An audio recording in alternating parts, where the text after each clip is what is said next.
Olá, seja bem-vindo. Estamos aqui para mais um estudo baseado na Palavra de Deus e hoje falaremos sobre uma bem-aventurança.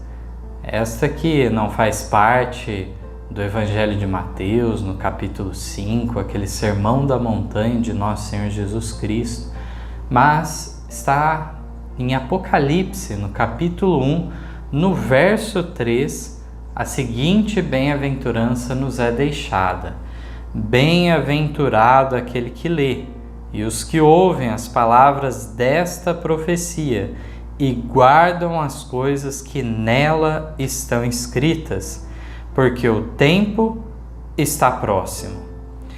Então, no início do livro de Apocalipse, já é deixado claro a importância para o nosso desenvolvimento espiritual, para a nossa felicidade, a leitura deste livro do Apocalipse, que muitas vezes é entendido como obscuro, sem significado e de maneira que não se pode realmente atingir uma compreensão exata, mas esse tipo de pensamento ele se esvai quando vamos à própria fonte, ao próprio livro, e vemos qual era o propósito de Deus com este livro, uma orientação para a sua igreja até o fim dos tempos. Então nós vamos tanto tratar algo em relação a esse convite que nós recebemos de nosso Deus para o estudo profético, como também algo sobre o autor que foi inspirado para escrever essas palavras, muitas vezes palavras diretas de Deus, de um anjo, visões celestiais. E aqui nós encontramos na meditação Cristo Triunfante, na página 366, um resumo sobre este que também escreve em nossas Bíblias 3 cartas e também o Evangelho que recebe o seu nome. Aqui nos diz que João, o discípulo amado, foi o escolhido para receber essa revelação. Ele foi o último sobrevivente dos primeiros discípulos escolhidos. Sobre a dispensação do Novo Testamento, foi honrado como o profeta Daniel foi honrado sobre a dispensação do Antigo Testamento. A instrução a ser transmitida a João era tão importante que Cristo veio do céu para dá-la a seu servo, ordenando-lhe que a enviasse às igrejas. Essa instrução deve ser objeto de nosso cuidadoso estudo, acompanhado de oração, pois estamos vivendo num tempo em que as pessoas que não se encontram sobre o ensino do Espírito Santo introduzirão falsas teorias. Então nós vemos que realmente dos 12, João é o último, então que está ainda vivo, já próximo do ano 100, e ele continua então sendo um baluarte para a igreja, e nós encontramos ele sendo honrado, assim como Daniel foi honrado na era do Antigo Testamento. Nós vemos neste sentido que também os seus livros, as suas profecias se correlacionam perfeitamente. Ambos livros têm esse propósito de trazer um panorama histórico geral para acompanharmos desde os tempos em que esses profetas viveram até os últimos dias da história terrestre, em que então Cristo finalmente intervirá em favor do povo de Deus. Nós vemos que são instruções maravilhosas que recebemos e devemos então atentar para elas e não cair em falsas teorias. No Atos dos Apóstolos, na página 569, este livro de Ellen White nos traz, nas páginas seguintes também, comentários selecionados, então, que vão nos ajudar a compreender mais sobre a história dele. João alcançou avançada idade, testemunhou a destruição de Jerusalém e a ruína do majestoso templo. Último sobrevivente dos discípulos que haviam privado intimamente com o Salvador, sua mensagem teve grande influência em estabelecer o fato de que Jesus é o Messias, o Redentor do mundo. Ninguém poderia duvidar de sua sinceridade. Através de seus ensinos, muitos foram levados a deixar a incredulidade.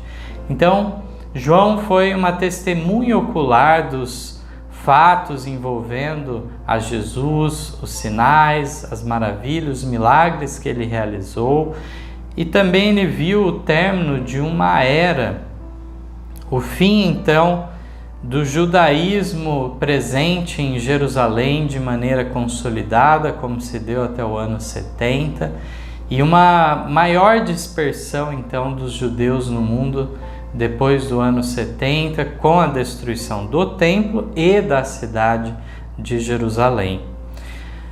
Aqui então nos diz ainda, continuando, que João foi lançado dentro de um caldeirão de óleo fervente, mas o Senhor preservou a vida de seu fiel servo, da mesma maneira como preservara dos 3 hebreus na fornalha ardente, ao serem pronunciadas as palavras: assim pereçam todos que creem nesse enganador Jesus Cristo de Nazaré. João declarou: meu mestre se submeteu pacientemente a tudo quanto Satanás e seus anjos puderem inventar para humilhá-lo e torturá-lo.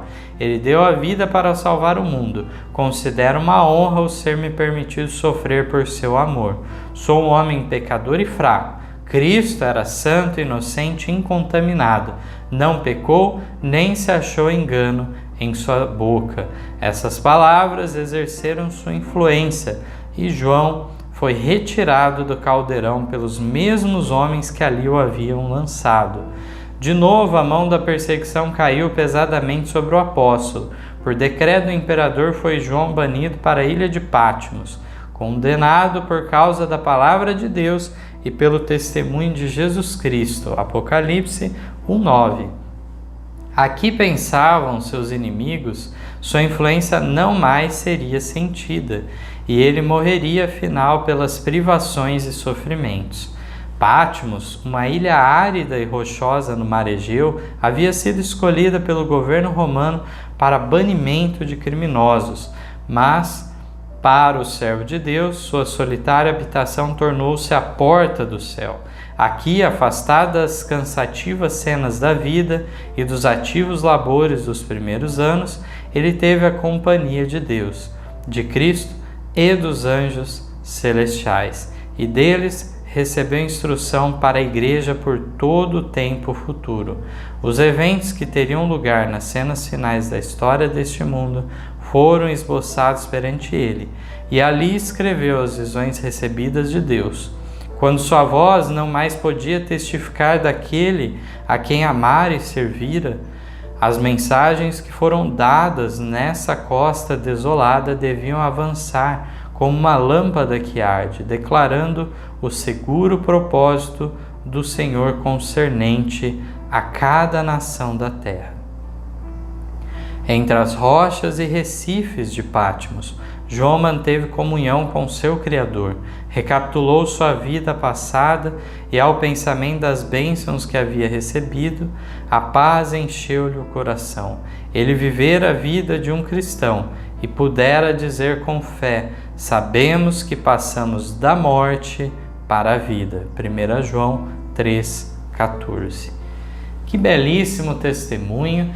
E vemos que naquele momento em que deveria ser o martírio de João, assim como foi o caso dos demais apóstolos de selarem sua vida, o seu testemunho com sangue, Deus então achou por bem preservar o seu servo, e quando lançado naquele caldeirão de óleo fervente, Deus preservou, assim como aqueles 3 amigos de Daniel foram então preservados na fornalha ardente, naquela ocasião do reinado de Nabucodonosor da Babilônia. Aqui nós vemos então que realmente era um lugar isolado, um exílio, um banimento então do império que era feito para os piores criminosos. Essa ilha de Patmos então foi o destino determinado pelo imperador. E aqui nós vemos que era uma ilha árida, rochosa, no mar Egeu. Mas apesar daquele cenário, nós vemos que se tornou a porta do céu, devido então justamente às revelações especiais que foram dadas a João justamente naquele lugar. Indo mais adiante, diz que a história de João fornece uma vívida ilustração de como Deus pode usar obreiros idosos. Quando João foi exilado para a ilha de Patmos, havia muitos que o consideravam como tendo passado do tempo de serviço. Um caniço velho e quebrado, pronto para cair a qualquer momento. Mas o Senhor achou próprio usá-lo ainda. Embora banido das cenas de seus primeiros labores, ele não cessou de dar testemunho da verdade. Mesmo em Patmos, fez amigos e conversos. Sua mensagem era de alegria. Proclamava um Salvador ressurreto que no céu intercedia por seu povo até que pudesse retornar e tomá-lo para si mesmo. E foi depois de haver João encanecido na obra de seu Senhor que ele recebeu do céu mais comunicações que durante todos os anos anteriores de sua vida. Que bênção especial, então, a igreja recebeu através dessa preservação de sua vida. Agora, revelações mais importantes, mais constantes foram dadas a ele nessa última fase de sua vida do que em todos os anos anteriores de sua vida. Aqui nós vemos que ele ficou isolado do trabalho evangelista das igrejas que ele tinha ajudado a edificar, mas mesmo naquele lugar ele fez amigos e conversos. Muitos poderiam achar que seu ministério já tinha findado, mas não foi o caso. Aconteceu então essa abençoada situação. Nós vemos que diante da vida passada que ele em retrospectiva analisou, quando chegou em Patmos, nós vemos que os pensamentos dele eram de bênçãos que havia recebido, a paz estava em seu coração, sabia, então tinha convicção que tinha passado da morte para a vida eterna abundante em Cristo. Continuando, diz então agora da experiência da igreja a esta altura. Vamos lembrar que corresponde ao período de Éfeso, o primeiro da igreja, em que, apesar de ser um período bom, na sua última fase começa a se deixar o primeiro amor. Aquele fervor, aquele zelo dos primeiros anos começa a não existir mais da igreja. E é nesse contexto que ocorrem as revelações dadas a João na ilha de Patmos. Na igreja, depois de algum tempo, porém, começou a minguar o zelo dos crentes. Bem assim seu amor a Deus de uns para com os outros, a frieza invadiu a igreja. Alguns esqueceram a maneira maravilhosa em que haviam recebido a verdade. Os velhos porta-estandartes caíram em seu poço um após outro. Alguns dos obreiros mais jovens que poderiam haver partilhado as responsabilidades desses pioneiros e assim se preparado para assumir direção sábia, haviam se cansado das tão repetidas verdades. Em seu desejo de alguma coisa nova e estimulante, buscaram introduzir novos aspectos da doutrina, mais agradáveis a muitos espíritos, mas não em harmonia com os princípios fundamentais do Evangelho. Em sua confiança própria e seguir espiritual, deixaram de discernir que esses sofismas levariam muitos a pôr em dúvida as experiências do passado, conduzindo assim à confusão e incredulidade. Ao serem essas falsas doutrinas introduzidas, despertavam divergências, e os olhos de muitos deixaram de contemplar a Jesus como autor e consumador de sua fé. A discussão sobre insignificantes pontos de doutrina e o gosto por fábulas de invenção humana ocupavam o tempo que deveria ser gasto na proclamação do Evangelho. As massas que poderiam ter sido convencidas e convertidas pela fiel apresentação da verdade, eram deixadas sem advertência. A piedade decaía rapidamente e parecia estar Satanás para alcançar ascendência sobre os que se declaravam seguidores de Cristo.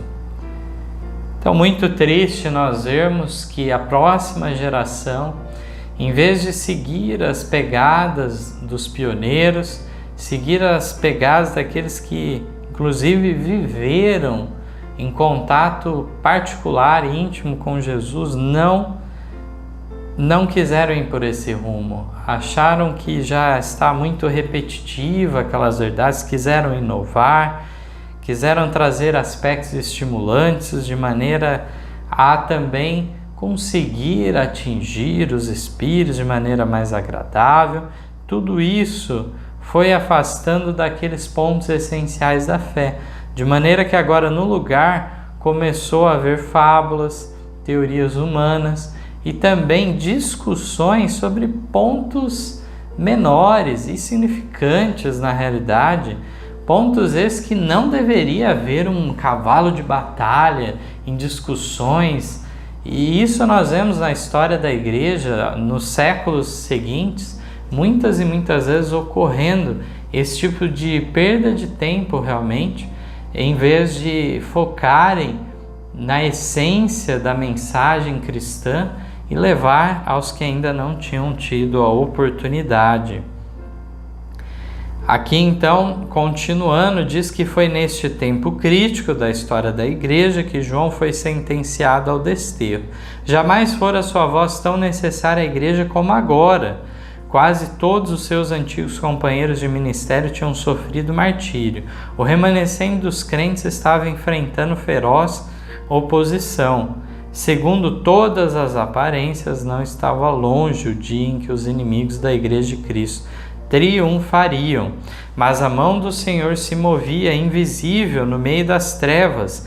Na providência de Deus, João fora colocado onde Cristo lhe podia dar uma maravilhosa revelação de si mesmo e da divina verdade para a iluminação das igrejas. Exilado, João tinha os inimigos da verdade esperado fazer silenciar para sempre a voz da fiel testemunha de Deus. Mas em Pátimos, o discípulo recebeu uma mensagem cuja influência devia continuar a fortalecer a igreja até o fim dos tempos. Embora não tendo ficado livres da responsabilidade de seu mau ato, os que exilaram João tornaram-se instrumentos nas mãos de Deus para a realização do propósito do céu. E o próprio esforço para extinguir a luz colocou a verdade em ousada notoriedade. Foi no sábado que o Senhor da Glória apareceu ao exilado apóstolo.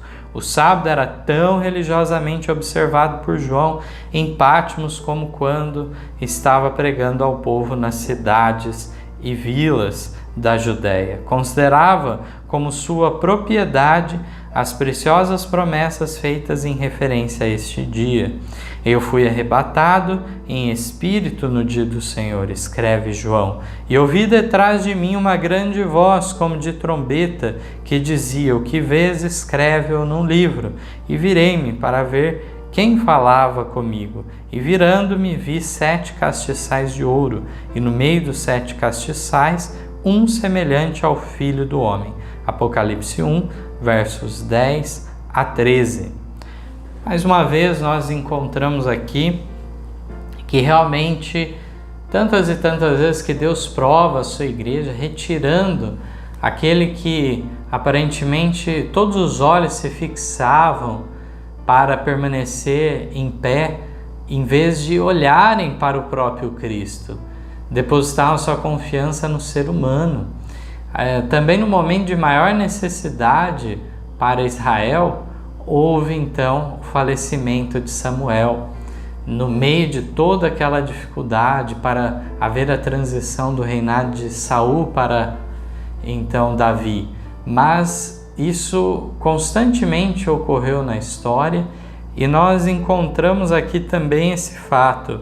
E segundo as aparências, devido às perseguições e tudo que estava ocorrendo, parecia que os inimigos então da verdade da igreja triunfariam, mas esse remanescente ainda veria muito maiores coisas sendo realizadas, e encontramos aqui realmente essa revelação que foi de grande benefício para eles.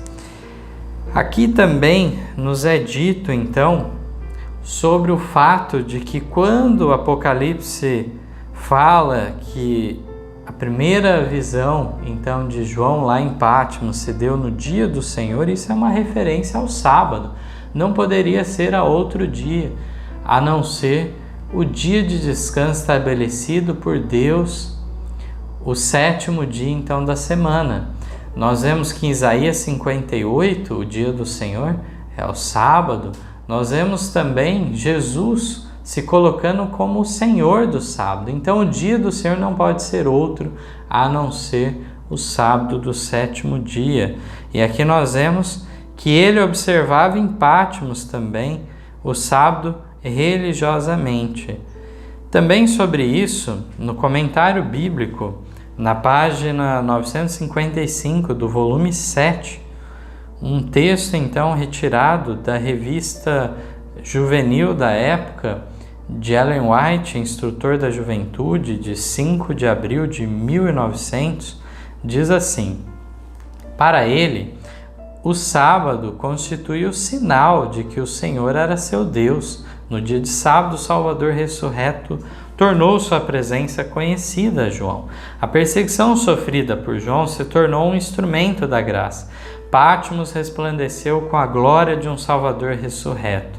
João havia visto Cristo em forma humana, com as marcas dos cravos, que sempre serão sua glória em suas mãos e em seus pés. Agora lhe foi permitido novamente contemplar seu Senhor ressurreto, revestido da máxima glória que um ser humano poderia contemplar e continuar vivo.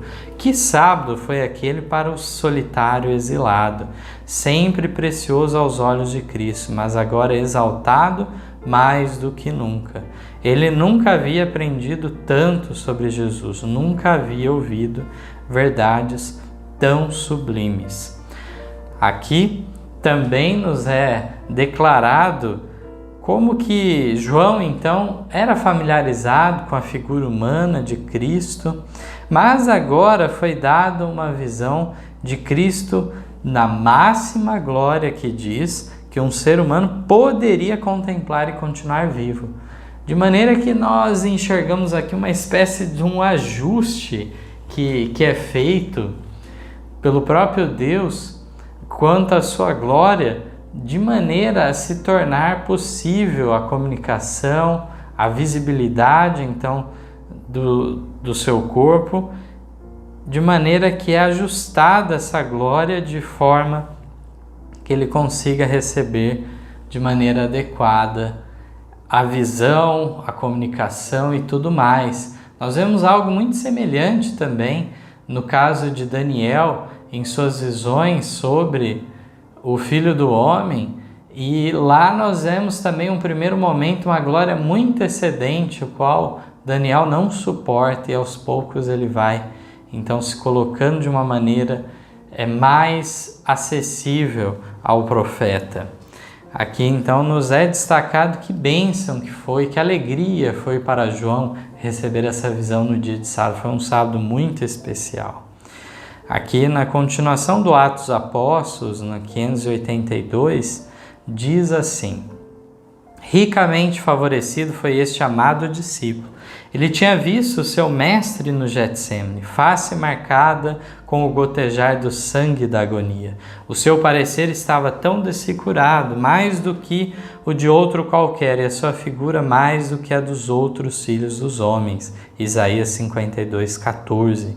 Viram-o nas mãos dos soldados romanos, vestido com um velho manto de púrpura e coroado de espinhos. Viram-o suspenso na cruz do Calvário, objeto de cruel zombaria e abuso. Agora é permitido a João contemplar uma vez mais a seu Senhor. Mas quão mudada está a sua aparência! Não é mais um homem de dores, desprezado e humilhado pelos homens. está envolvido em vestes de esplendor celestial.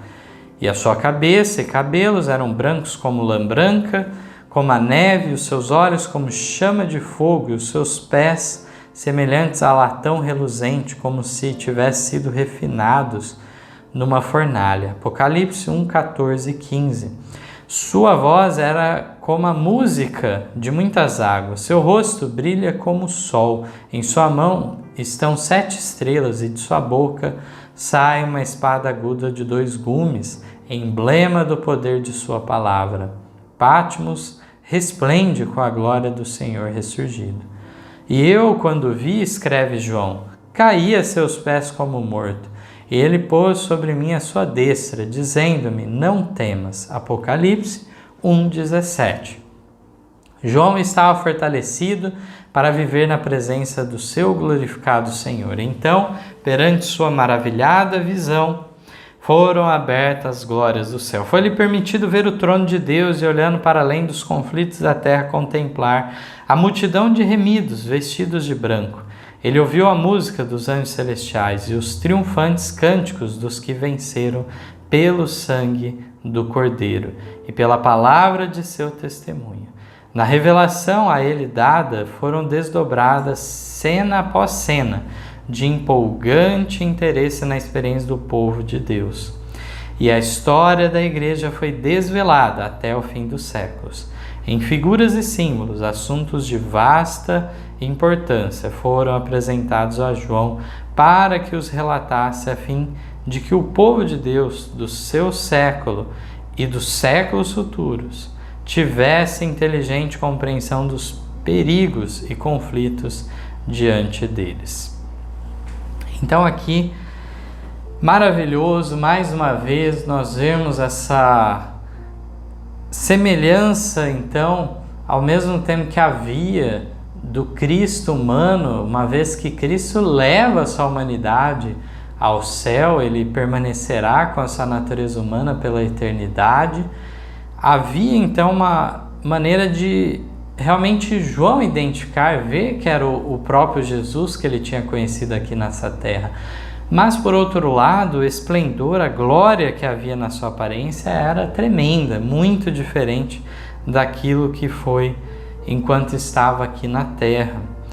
E fala que ele estava envolvido em vestes de esplendor celestial, nos fala uma série de detalhes sobre os cabelos, pés, a voz potente como as muitas águas, o rosto brilhando como o sol.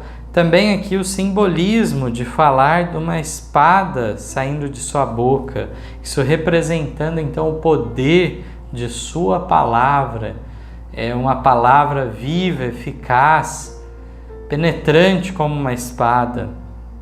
E aqui nós encontramos também na continuação da leitura que tivemos, que realmente João teve várias visões celestiais, e também foi revelado várias coisas em figuras e símbolos. É bem óbvio que foi de uma maneira, então, figurada, simbólica, apresentado assuntos, então, que deveriam ser interpretados com a própria Bíblia. A Bíblia dá a identificação destes símbolos, o que representam, que reinos eles vão representar ao decorrer da história, em que localidade, também a presença dos anjos na direção dos movimentos religiosos aqui na Terra, através da figura dos anjos, e uma série de simbolismos nos são apresentados aqui neste livro do Apocalipse. Nós vemos então essa interação do céu e a terra constante. Também é revelado o ministério de Cristo no santuário celestial nesse livro de Apocalipse. Muitas vezes isso é passado por alto, mas é bastante evidente através também dos itens que havia no santuário, essa revelação, inclusive a transição para o lugar santíssimo, a abertura então onde é visto a Arca da Aliança que ficava no segundo compartimento. Então são muitos os detalhes que nos orientaram os cristãos desde aquele primeiro século de nossa era e nos nos orientam hoje, passado aí quase 2000 anos, continuam nos trazendo mensagens muito atuais, mais atuais do que o Jornal de Amanhã. Aqui, no Comentário Bíblico, volume 7, na página 955, nos diz o seguinte: encheu-se de indizível alegria, pois o céu parecia aberto diante dele. Em tons claros e distintos, uma voz lhe falou, dizendo: eu sou o Alfa e o Ômega, o princípio e o fim. Virando-se, ele contemplou seu Senhor, com quem havia andado e falado na Judéia, e sobre cujo peito havia se reclinado. Mas, ó, quão mudada estava sua aparência! João o tinha visto vestido num velho manto escarlate coroado de espinhos. Agora ele está vestido com um traje de brilho celestial e cingido com um cinto de ouro. É deixado evidente por esse texto que as palavras trazendo essa noção de que realmente a divindade não tem princípio nem fim, não tem começo de existência, nem fim de existência, sem princípio de dias. Aqui nós vemos que as palavras eu sou o Alfa e o Ômega, o princípio e o fim, é o próprio Cristo declarando elas, como é deixado claro pela leitura. E mais, na mesma página do Comentário Bíblico ainda diz: estas são declarações maravilhosamente solenes e significativas. Foi a fonte de toda misericórdia e perdão e de toda paz e graça. Aquele que existe por si mesmo e que é eterno e imutável, quem visitou seu servo exilado na ilha chamada Patmos. Qualquer pessoa que creia na Bíblia e no Espírito de profecia vai ter uma concepção muito exaltada da pessoa de Cristo. Crerá realmente na plena divindade de Cristo. As três pessoas da divindade são reveladas no livro do Apocalipse, em suas interações, em suas operações no céu, na terra, e aqui nós encontramos mais uma vez enfatizando que Jesus então é aquele que existe por si mesmo e que é eterno e imutável.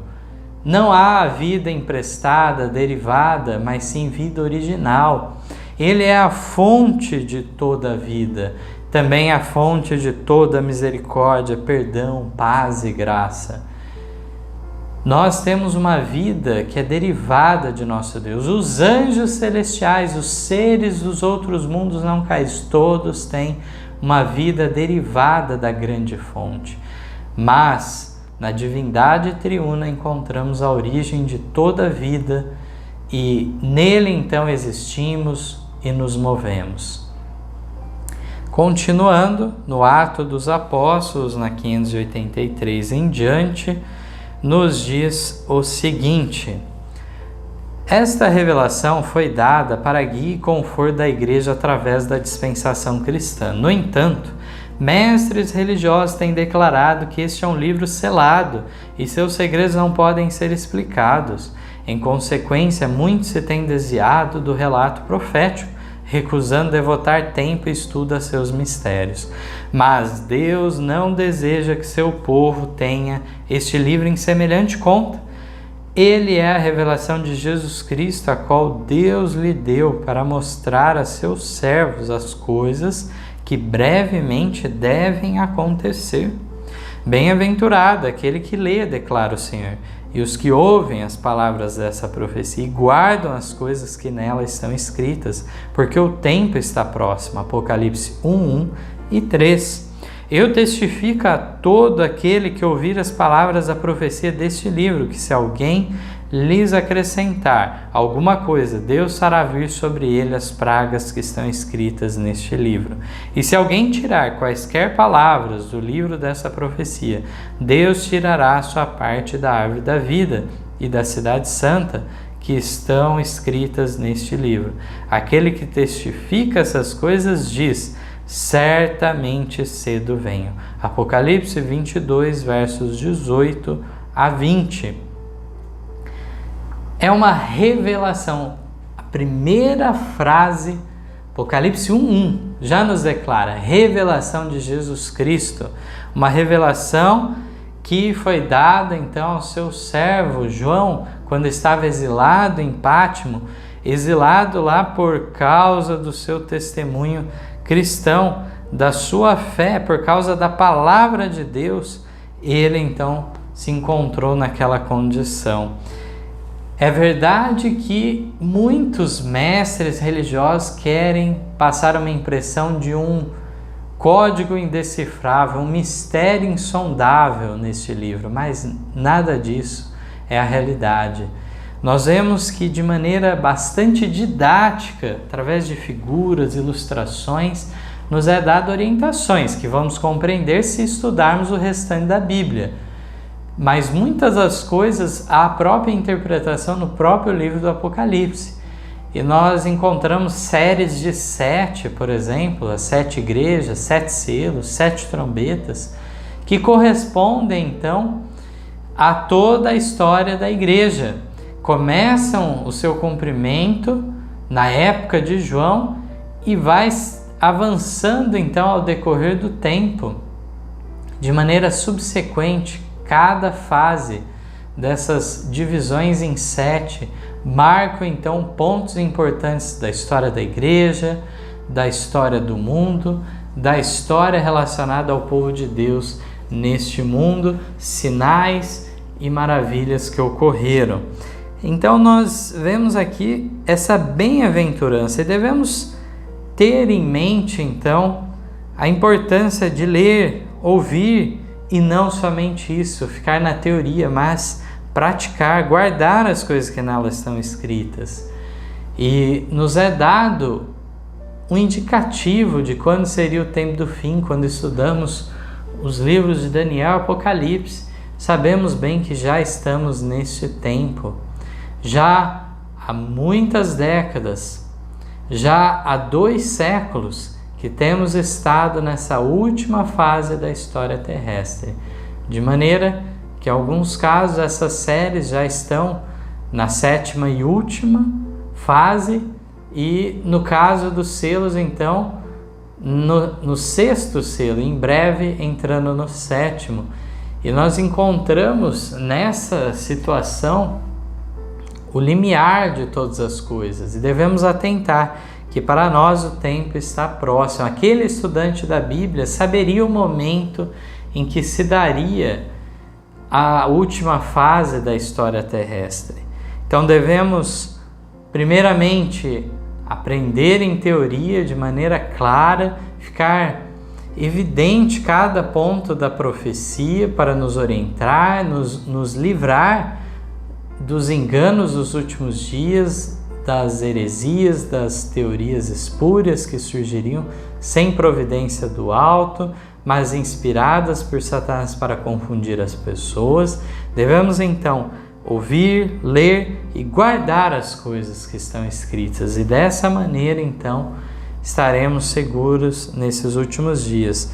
É dada uma sentença muito forte contra aqueles que quisessem mexer na palavra de Deus, de maneira então que aquelas pragas, sentenças finais de juízo da parte de Deus, é dado então aqui que aquele que acrescentar algo, Deus fará vir as pragas que estão escritas nesse livro.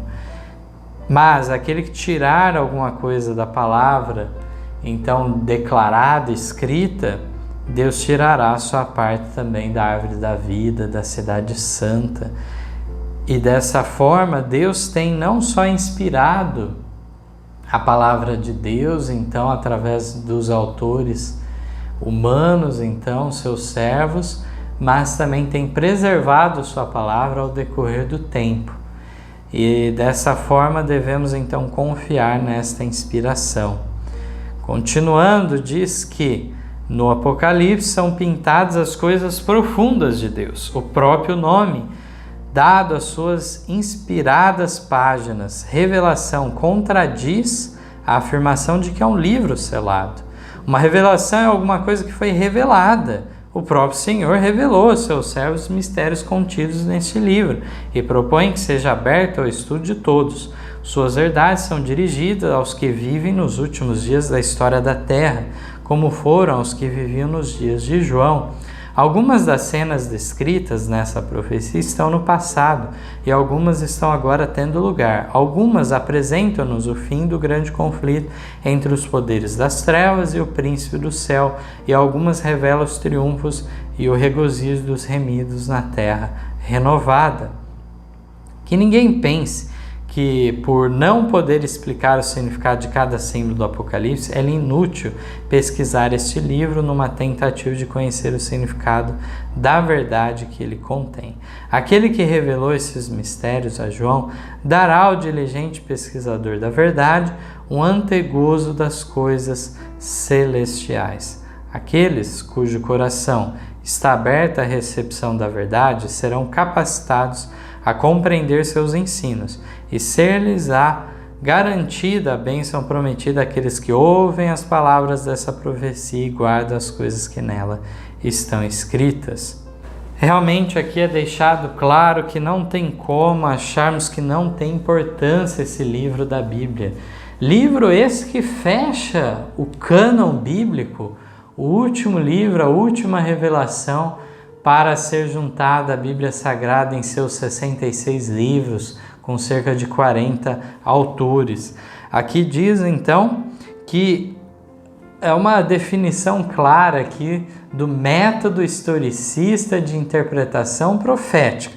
Diz que algumas profecias estão no passado, elas já tiveram seu cumprimento. Outras estão se cumprindo em nosso tempo e outras ainda se cumprirão. Assim ocorre ao estudarmos. É verdade que por estarmos vivendo nos últimos dias, grande parte das profecias já se cumpriram, mas muitas delas se cumpriram nos últimos tempos.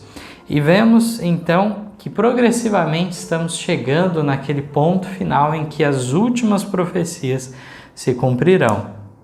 É importante nós entendermos bem essa questão que é um livro aberto e Deus insta a cada um de nós estudarmos. Também no Atos dos Apóstolos 585 nos traz um último trecho deste livro. No Apocalipse, todos os livros da Bíblia se encontram e se cumprem. Ali está o complemento do livro de Daniel. Um é uma profecia, o outro uma revelação. O livro que foi selado não é o Apocalipse, mas a porção da profecia de Daniel relativa aos últimos dias. O anjo ordenou: e tu, Daniel, fecha essas palavras e sela este livro até ao fim do tempo. Daniel 12:4. Então, realmente, nosso coração tem que estar aberto para receber essas verdades. Seremos capacitados se pedirmos auxílio do alto, teremos sabedoria e está garantida as bênçãos celestiais para nós. Aqui encontramos uma confusão. Muitos falam de Apocalipse como um livro selado e, na realidade, estão lembrando de um trecho do livro de Daniel que fala, o anjo fala para o profeta Daniel de parte da mensagem ter sido deixada para ser melhor compreendida no fim do tempo. Nós encontramos, na realidade, não todo o livro de Daniel selado, fechado à compreensão, de forma alguma. Nós vemos que o próprio Daniel interpreta as visões que foram dadas para o próprio Nabucodonosor, por exemplo, e outras revelações, como em Daniel 7, é dada a própria interpretação em seguida. Mas quando nós chegamos em Daniel 8, uma parte dessa profecia se referia a dias muito distantes, o anjo fala, e não seria completamente compreensível ao profeta. E então em Daniel 9, o anjo vem com uma explicação parcial das 2.300 tardes e manhãs que tinham sido dadas em Daniel 8, de maneira que o anjo explica a primeira fase desse longo período de 2.300 anos que se iniciou em 457 a.C. e teve seu término em 1844 d.C. Neste caso, a primeira fase, as 70 semanas ou 490 anos que foram separados a Israel, foram bem explicados para Daniel e ele compreendeu o ponto, de maneira que atingiria a época do Messias se manifestar no ano 27 depois de Cristo, seu ministério se estendendo até o ano 31. Então, com a morte de Cristo, cessando os sacrifícios, cessando aquelas festas, e o ano 34 concluindo esse período esse do apedrejamento de Estevão, que é selado o destino realmente da nação, do povo israelita, e agora não havia mais distinção entre Israel e os gentios, mas todos estavam no mesmo nível após o ano 34, o início então do terceiro convite do Evangelho. Um outro assunto interessante de estudarmos, que nos esclarece essas fases do período então de trabalho em favor de Israel, que finalizam então para o ministério na morte de Cristo no ano 31 e para o povo no ano 34, dessa maneira aberta a porta da graça de maneira igual para gentios e judeus depois do ano 34, no fim das 70 semanas. Mas o período se estendia por mais tempo e haveria muitas coisas a se cumprirem por volta da época de 1844, já alcançando o tempo do fim, já alcançando então o início do juízo investigativo, um juízo pré-advento. Nós encontramos aqui esses detalhes. Então, parte do livro de Daniel foi selado, mas não todo ele. Outra parte, o próprio Deus deu a interpretação a Daniel e Daniel registrou em seu livro. O último texto aqui para lermos, o Comentário Bíblico, volume 7, página 954, nos declara o seguinte: que essas palavras sejam de ânimo e esperança para cada um de nós. Todo este capítulo está cheio de coragem, esperança, fé e certeza.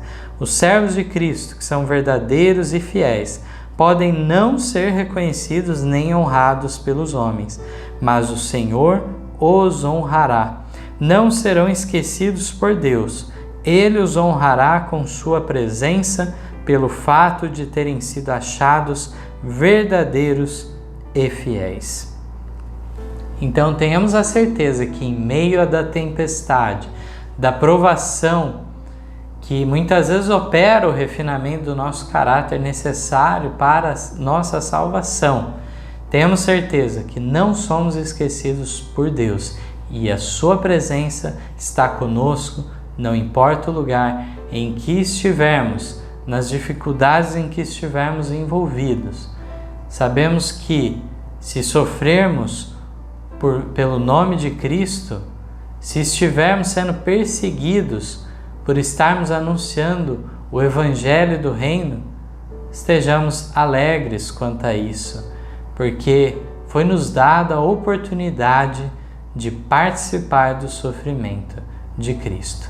Que Deus esteja com cada um que está ouvindo essa mensagem neste momento e que realmente seja para nós um impulso em nossa carreira cristã, um incentivo para maior empenho no estudo da Palavra de Deus e em especial das profecias. Deus abençoe. Amém.